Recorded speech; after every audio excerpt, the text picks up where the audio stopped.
Good morning. Here I want to see about the line coding. So line coding is the process of converting digital data into a digital signal. It means what? Here now we are supposed to transmit this digital signal over a channel.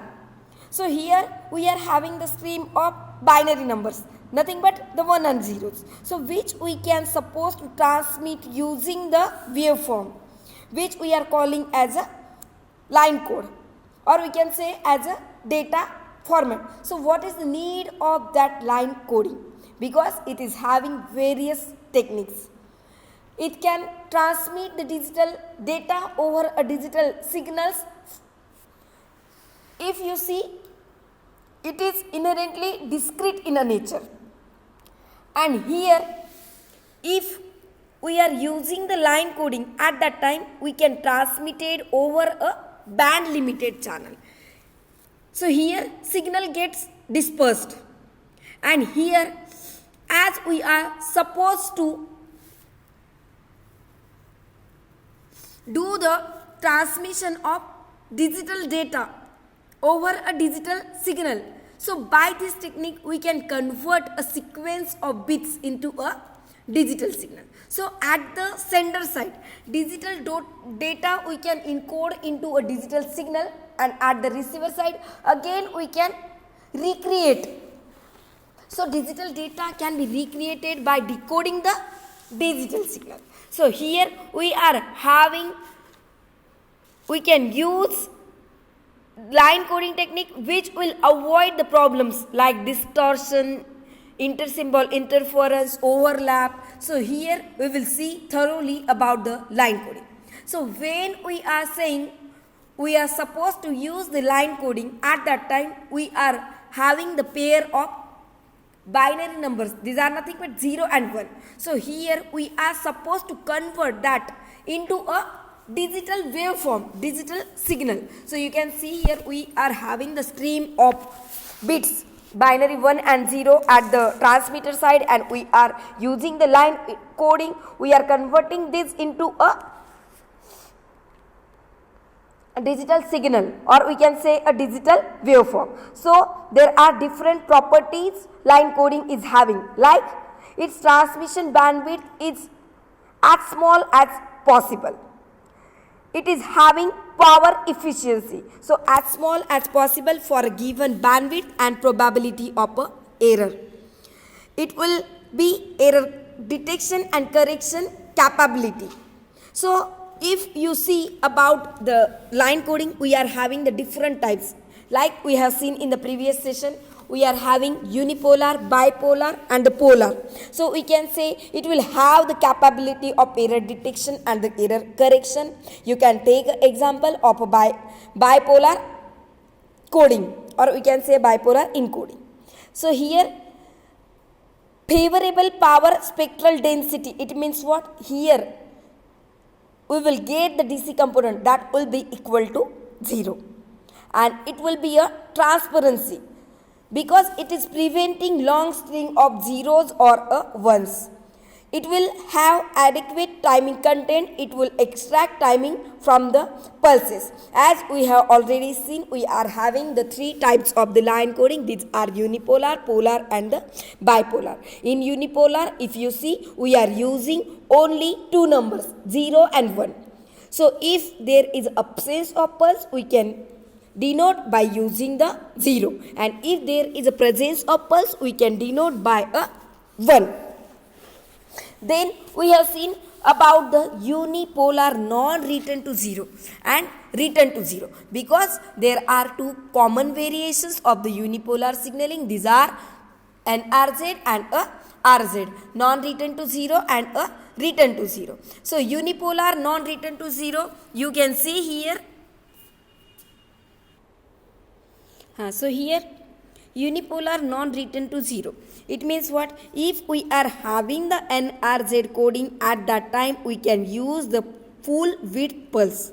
And if we are saying about the return to 0, at that time only we can use half width pulse that can be used in the return to 0. So here you can see about the unipolar non-return to 0. Duration of the mark pulse is equal to a duration of symbol slot. It means what? Here we are supposed to use only two numbers, 0 and 1s. So here if there is no pulse, we are taking this is as a 0, and if there is a presence of pulse, we are taking it is as a 1. But here when we are saying about the non-return to 0, we are supposed to use their full width pulse. So you can see here when we are taking the positive pulse at that time we are denoting it by letter 1, by symbol 1. You can see the waveform. We are having the 0 value if there is no pulse, and if we are having the pulse, we are taking that as a 1. You can observe here. So it is having the some advantage as well as disadvantage. If we are talking about the advantages, you can take it is having simple in a implementation. So we can say it is very simple in a implementation. It does not require lot of bandwidth for a transmission of a digital data. But it is having some disadvantages like presence of DC level, because here we are indicating if there is no pulse, we are indicating at by 0. So we can say there is a presence of DC level indicated by the spectral line at the 0 Hz. It does not have any error correction capability. It does not possesses any clocking component for the ease of the synchronization. It is not transparent because it is having the long string of zeros which will causes the loss of synchronization. So we can say these are some disadvantages for the unipolar non-return to 0 encoding. Now we can see about the unipolar return to 0, in which we are supposed to use only half pulse. So we can say here mark pulse, it is less than the duration of the symbol. But where we are saying about the unipolar non-return to 0, at that time we are saying duration of the pulse that will be equal to the duration of symbol slot. So here when we will see about the unipolar return to 0, you can see the waveform only we are denoting the value 1 for the half pulse, and for the half pulse we are considering. It means what? Here only we are supposed to use half pulse. We are denoting it by letter, by symbol 1.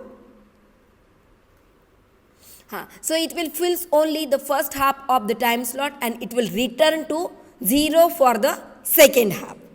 So it is having some advantages over the NRZ unipolar. These are, it will be simple in the implementation.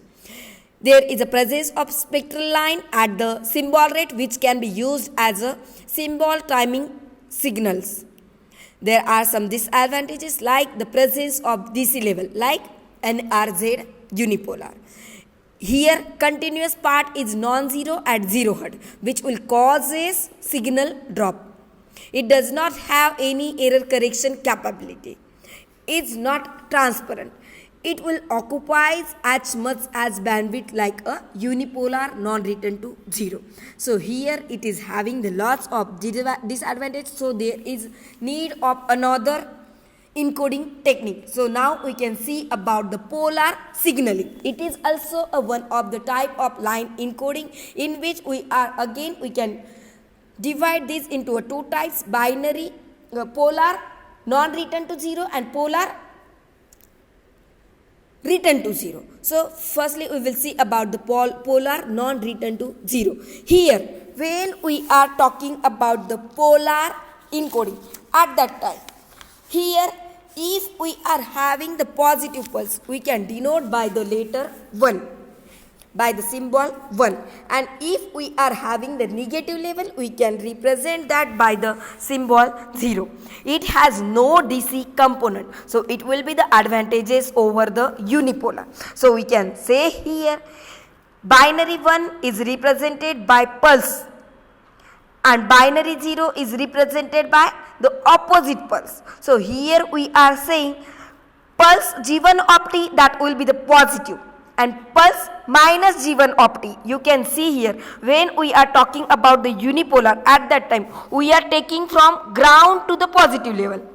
We are taking from ground to positive level. But when we are talking about the polar, at that time we are supposed to take ground, positive as well as negative. So here, when we are having the positive level, we can denote by 1, and if we are having the negative level, at that time we can denote it by a value 0. So we are saying that as a opposite pulse, G not of t. It means what? Negative pulse. So it is having the advantages over the unipolar, like it will be no DC component. Here will be no DC component, and it will be a simple in a implementation. There are some disadvantages, like it is not transparent like a unipolar.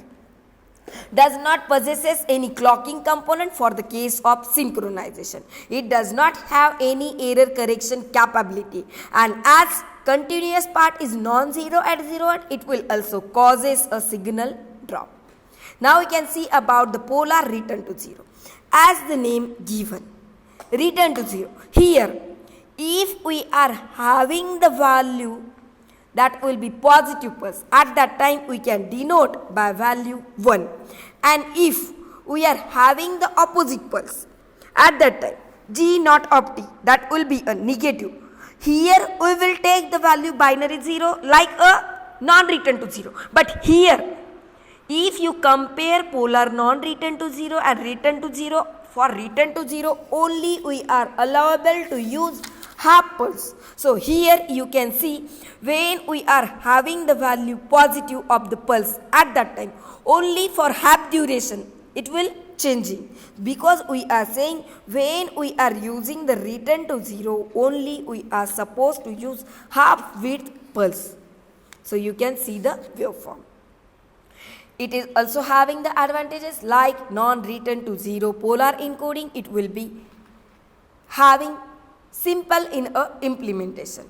There will be no DC component, but there are some disadvantages, like it does not have any error correction capability. Continuous part is non-zero at 0 Hz. So it will causes signal drop, and it will be occupies twice as much as a polar non-return 0. As it is also having the lots of disadvantages, we will be needed another signaling encoding technique. So now we can see about the bipolar signaling, or we can say pseudo ternary, or we can say AMI. It means what? Alternate mark inversion. So we can see here we can suppose to use 3 values, because when we are talking about unipolar we are only using 0 and plus. When we are talking about the polar, we are using only minus and plus level. So here we can use all values, minus, plus and the ground level 0. So we can say it will uses 3 voltage level, plus V, minus V and the 0. 0 is nothing but it is the absence of pulse, and 1 we can take, it will be alternating voltage level for positive as well as for the negative. So here you can observe the waveform for the bipolar NRZ and the bipolar return to 0. What will be the difference? For bipolar NRZ we can take full waveform, and for bipolar return to 0 we are supposed to use only the half waveform. So here in bipolar signaling, 0 we can represent by the 0 level, and 1 we can represent by alternate positive and the negative voltage, or we can say positive and negative values, plus A minus A or plus V minus V. You can see the waveform. So here we are saying we can say bipolar as a pseudo ternary, because it is having the 3 levels of representation, plus 1, 0 and the minus 1. It can be return to 0 or the non-return to 0. You can observe the waveform, and if you see advantages of the bipolar, it will have no DC component. It will possess a single error detection capability. It will occupy less bandwidth than the unipolar. So it will be the advantages over the unipolar and the polar, because it is required less bandwidth. it will possess a single error detection capability, but it is also having some disadvantages, like it is not transparent, it does not possess any clocking component. For the synchronization, it is not a transparent. So here again we will need another signaling that will give the improvement over these three: polar, bipolar and the unipolar. So here we can talk about the Manchester encoding, Manchester signaling. So here the duration of bit is divided into two levels. This can be a positive half level and the negative half level. So here we can say, if we are having the positive in first half and negative in second half, we can denote it by a 1. And if we are having negative in first half and positive in second half, at that time we can denote that by a 0. It means what? When we are talking about the Manchester signaling, at that time we can represent that by 1 if positive half bit period is followed by negative half period, and if vice versa, if negative half period is followed by positive, at that time we can denote it by the 0. It has no DC component. It will be its advantages. You can observe the waveform, and when we will talk about the advantage and disadvantages of the Manchester, you can say Manchester signaling will have no DC component, does not suffer from a signal drop. It will be easy to synchronize and it is transparent. If we are talking about the disadvantages of Manchester, we can say it does not have the error detection capability, and because of the greater number of transistors, it will occupy significantly large bandwidth. So here we have seen the different types of line encoding or a data format. We will see its comparison in the next class. Thank you.